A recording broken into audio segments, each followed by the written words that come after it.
and also Mark Brown, Conservative activist and an approved Conservative candidate. Good morning to you both. Mark, let's begin with you. Were you surprised with how engaged everyone was with this campaign? I think it was. I think to have almost 85% of the Scottish electorate out to vote is a fantastic day for democracy, irrespective of how the vote went. I think it was great to see people out in the streets, people who had never been involved in politics before, going out, chapping on doors, speaking to people. I had one chap whose brother had been at Edinburgh University 20 years ago, and he felt to have an affinity to come up to Edinburgh to go out and fight for the cause.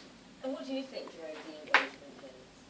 Well, the excitement of the possibility of finally breaking out of the Westminster model and making decisions for ourselves in Scotland. And just feeling that people had the chance to control their lives for the first time ever.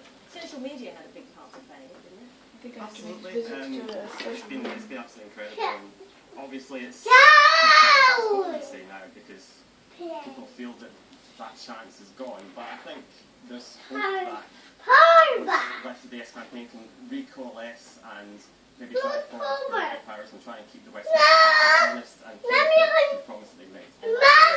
Drive to encourage Westminster to live up to its promises, the vow made by the three main parties, and that's going to engage people for at least the next few months. Oh, definitely, for sure. I think that the new powers that are being finalised and put on the table will definitely bring more engagement amongst the Scottish electorate. I think it's very important that people of Scotland have a chance to have a say in how to shape the future of Scotland moving forward. And very exciting times for Scotland and the UK.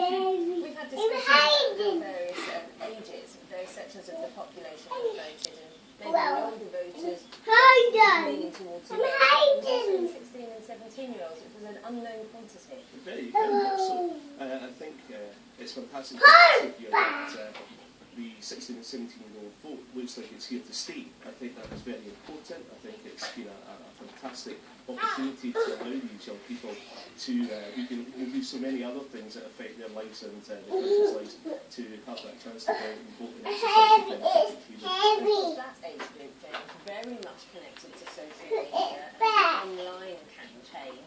And it's interesting to see how the two camps use their influence over online and social media.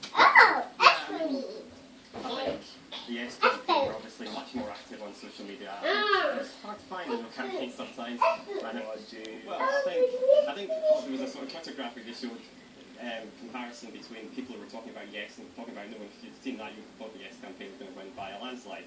So I think that's a sign of how really the Yes campaign have driven what's been a fantastic democratic process, and to the extent that new powers will come, hopefully they'll come if we can keep the Westminster parties honest. That will be a tribute to the amazing grassroots activity of the Yes campaign. Well then, Mark, you said come on James when we spoke about the Yes campaign using social media perhaps more effectively than the No campaign. Well, both campaigns were at the forefront of driving the message through social media, and of course the vote was well, I would shy clear of saying won, because I think the people of Scotland won, as opposed to the No campaign and Yes campaign perhaps not getting past the post. But I think the social media was definitely a useful tool, but the groundswell that the SNP or the Yes campaign had, I think the two lines at the polling station, which is where the real part of democracy worked. Okay, Mark, thanks ever so much. High level of engagement here. We're going to be talking to some 16 and 17-year-olds later to just see how they engage with politics and whether they're going to stay engaged. Sally, Charlie.